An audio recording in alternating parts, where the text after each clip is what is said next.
Hey everybody, this is Alex Big Blue. Today I'm going to be reviewing a bunch of different comics that I haven't reviewed yet.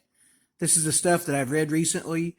Normally I do other videos that sometimes reviews them, but I haven't been doing those for the last week or so. So I'm going to show you guys what I read over the past about 2 weeks. Alright, so first off we got Avengers Defenders Tarot number 2. I didn't actually have the first issue of this, but I read this one anyways, as I often do if I don't have the first one of something. So first of all, I love the cover on this, by the way, as well.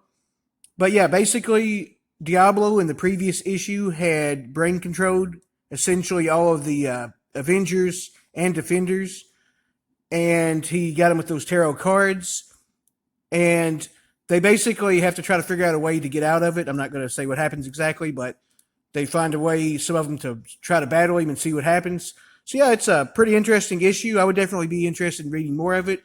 This is a 4-parter, and this is the only one I have so far, and I've read it and enjoyed it. So I would definitely be interested in picking up the other parts if I could find them.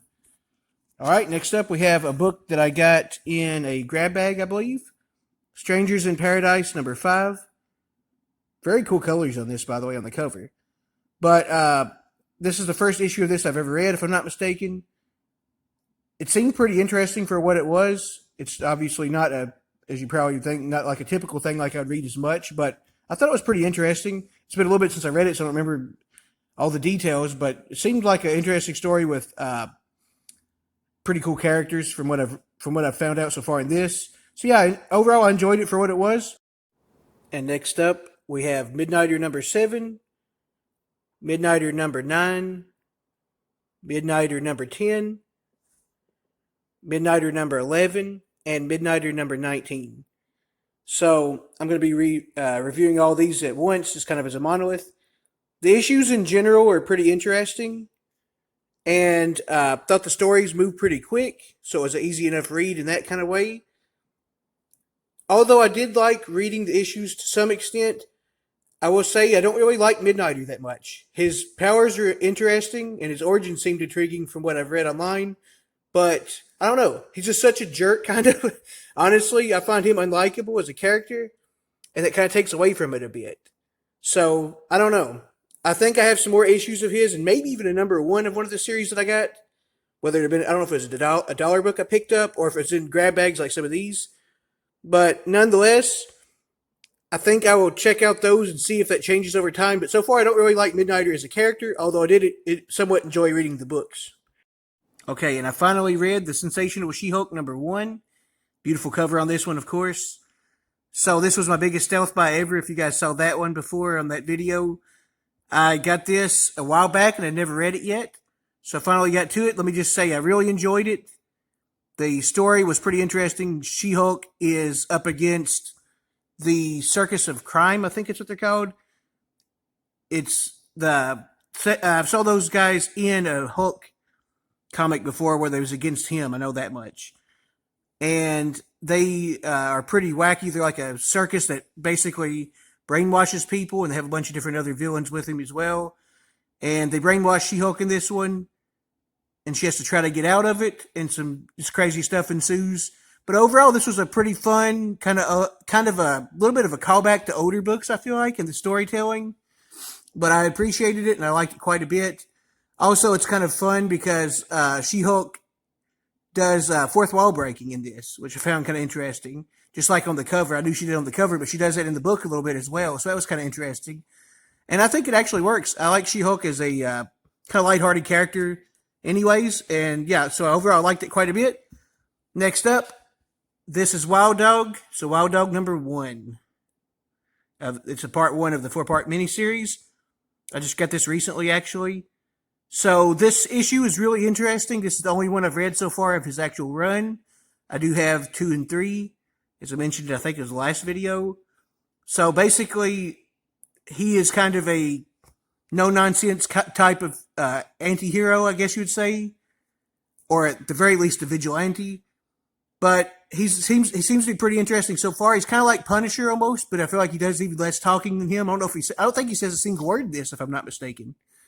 But yeah, it was a very interesting, kind of quick, old school type of story. I really liked it quite a bit.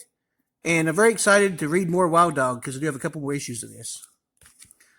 Alright, and the next two will be Battle World Thor related. So Battle World Thor is number 3. And I'll go ahead and show you the fourth one too because I'll kind of just review them together, I guess. And Battle World Thor is number 4. So these are the last 2 issues of that 4-part story of Thor's Battle World.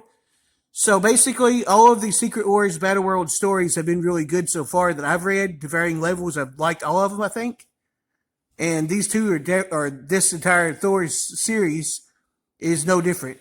I really appreciated it quite a bit. It has all the different Thors from the comics. I believe pretty much all of the ones, actually. And then a bunch of different characters as Thor as well in this.